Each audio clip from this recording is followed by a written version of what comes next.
সালামু আলাইকুম গাইস। আমরা এখন আছি নরসিংদীর শ্রীনিধি স্টেশনে। এটা খুবই উন্নত মানের একটি রেলওয়ে স্টেশন এবং কক্সবাজারের পর এটাকে দ্বিতীয় এবং সবচেয়ে আধুনিক স্টেশন হিসাবে ধরা হয়।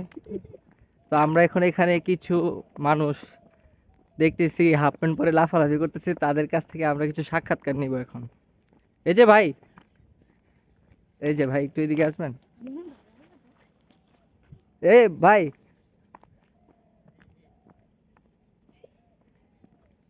আসসালামু আলাইকুম। ওয়ালাইকুম সালাম। আপনি কি ভাই এই জায়গার বাসিন্দা? ইয়া, এই শ্রীনিধি স্টেশন সম্পর্কে আপনি কি জানেন, আমাদেরকে একটু যদি বলতেন।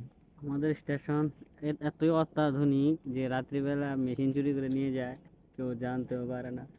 রাত্রিবেলা বাতি থাকে না, কারেন্ট চলে গেলে কোনো ব্যাকআপ ইলেকট্রিসিটি থাকে না। তবু আমরা মনে করি যে বাংলাদেশের মধ্যে শ্রেষ্ঠ একটা স্টেশন হচ্ছে আমাদের এই শ্রীনিধি রেলওয়ে স্টেশন।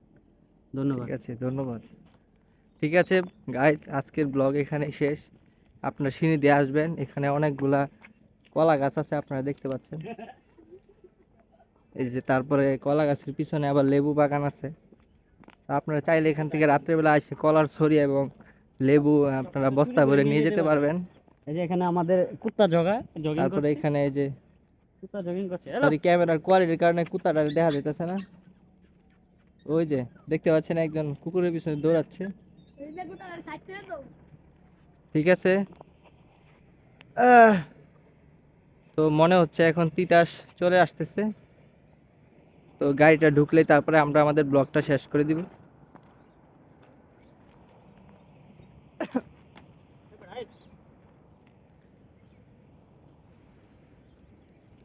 সূর্য উঠতেছে।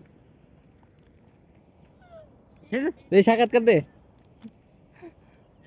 আমাদের খুদে জগিং করনে वाला একমাত্র কুকুর, আমরা ওকে নিয়ে এসেছি, এখন ওকে বলো নিয়ে ছেড়ে দেবো। ইঙ্কি পিঙ্কি পঙ্কি। ডাং ডাং।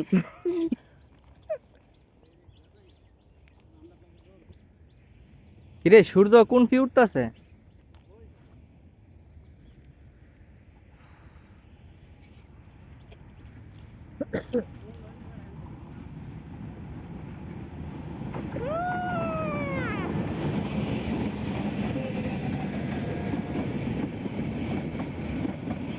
Titas computer train.